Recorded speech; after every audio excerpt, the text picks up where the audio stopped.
It's so nice to have you here. Thank you. We wanted to ask you a few questions, and firstly, you can tell us where you're from and what do you do? Yes. So first of all, thank you. I'm so excited to be here. It really is such an honor to have been asked, so thank you. I'm from the United States, and I grew up in Florida.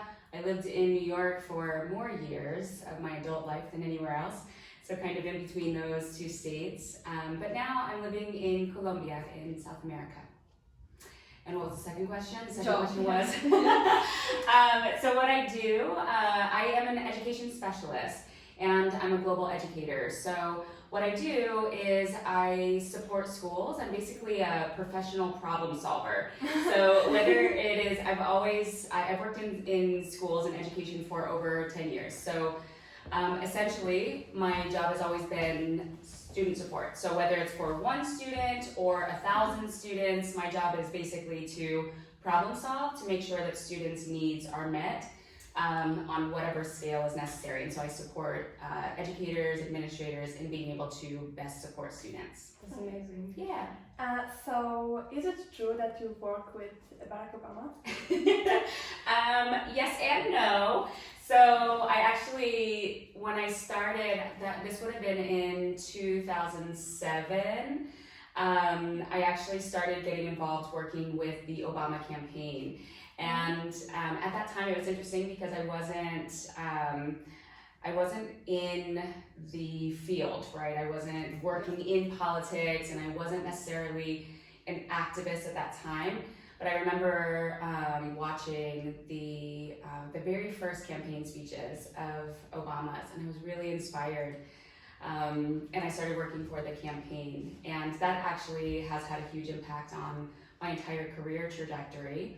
One, because I remember at that time feeling really kind of confused and not sure about what is my place in the world in general, and how can I contribute, and also like what difference does it make, right? Yeah. And I remember being really inspired because Obama had he talked a lot about having the audacity to hope, right? Yeah. In the face of whatever was happening. And the other part is his campaign slogan at that time was "Yes, we can," and the idea was that.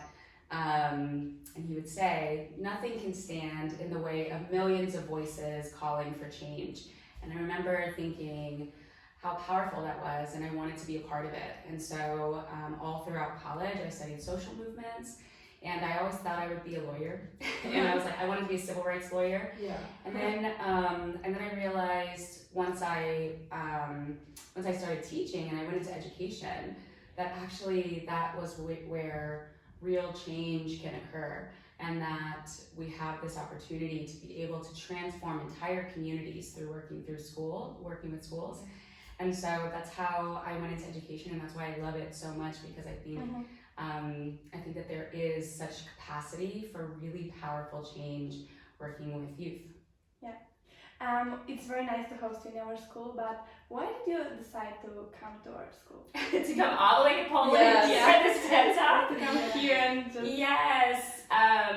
So one, it's such an honor anytime I have, especially students reach out to me and want me to be involved, because the point is that this work can resonate with adults, and that's wonderful. But I think that when there's a message that resonates with students, with youth, with young people, I think that that to me means so much. And so one, I was just honored to have been asked to be able to come. And secondly, I love TED Talks. So the idea of being able to amplify this message is really exciting. And I actually, for years and years and years, I've always listened to TED Talks in the mornings when I'm getting dressed.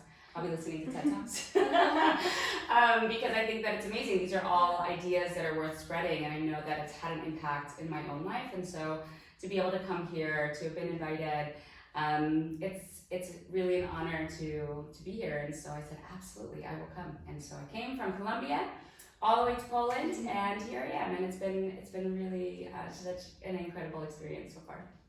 And what topic did you choose for your speech on TEDx and why? Yeah, so I mean that was hard trying to figure out what really kind of like narrowing it down. Well, the overall topic wasn't so difficult, but in terms of figuring out like what else to be able to include, that was a little bit harder. The reason that I chose the topic of artificial intelligence right now, preparing for the future in the age of artificial intelligence, and whether or not education will be enough.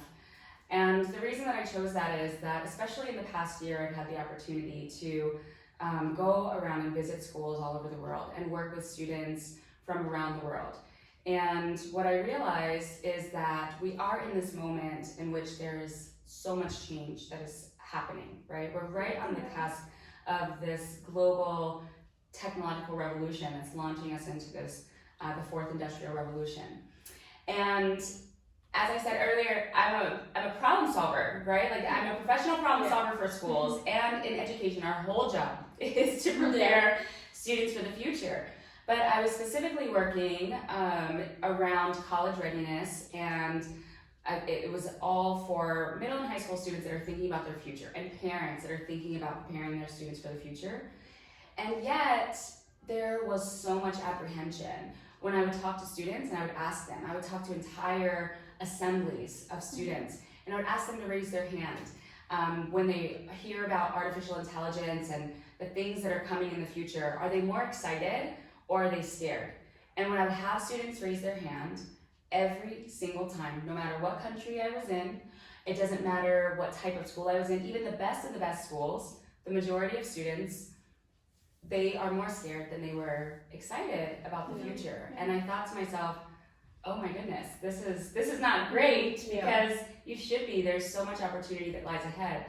And then when what I realized is that the dialogue around the future and all the changes that are coming, it is fear-based. It is absolutely fear-based. Parents want to support their children. They want kids to be successful. Schools want kids to be successful, but it's just there's so much fear. And when it comes to artificial intelligence, it was mostly like around how do we get kids to not cheat and not actually preparing you for how to use these tools, how to use them well, and how do we anticipate what will happen in the future. When I started asking schools around this of what are you doing in the context of artificial intelligence, what was shocking to me is that no one had any good answers. And I was talking to university professors in universities around the world, some of the best, and everyone just kind of had this idea of like, yeah, not really sure. And so it launched me into this. I just started doing intensive research on like what are some of the answers and what are some of the things that we can do.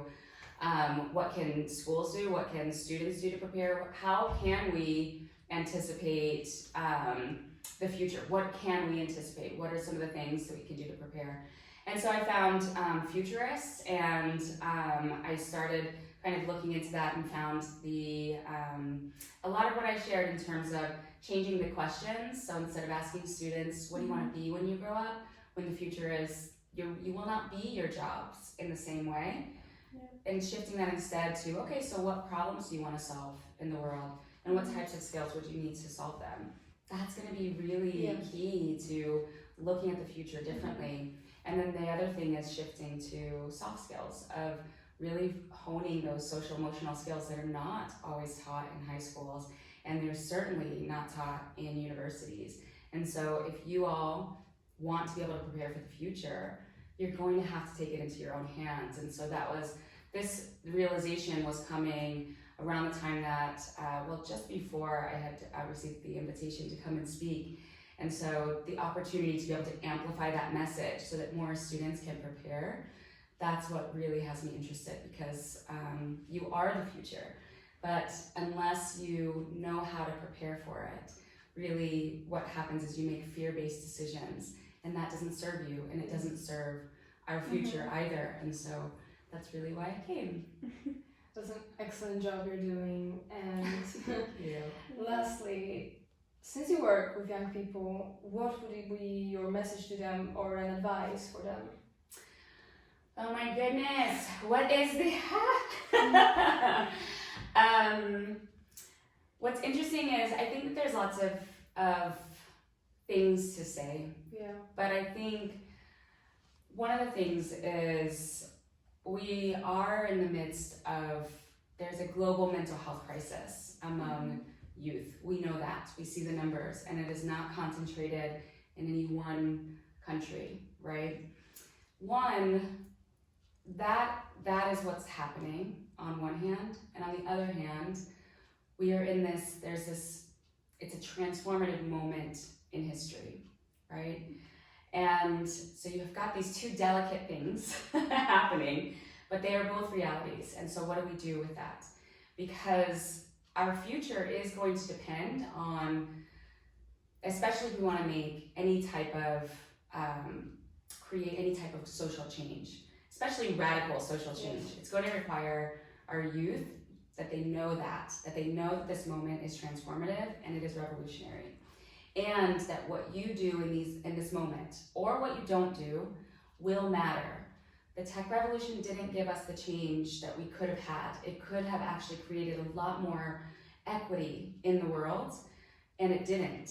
And so in moments of upheaval in the world, which is like this is a moment in which everything's going to be changing, which is why it feels uncertain and scary, right? But it's also a moment to shift who holds power. Who has power in the future is going to depend on, okay, well, who's ready to take advantage of these opportunities that are coming, right? Yeah. And they're going to go to, those opportunities will go to someone. Whether it's you or not is going to depend on you. One, are you awake enough to see it? And two, do you have the confidence to know that you are the person that can step into these roles and must step into these roles? Because this is especially why I want to talk to like young kids like you, because you are doing this right now, right? Which is incredible that you're doing this. And I always talk to my students and I say, do you recognize how important this is?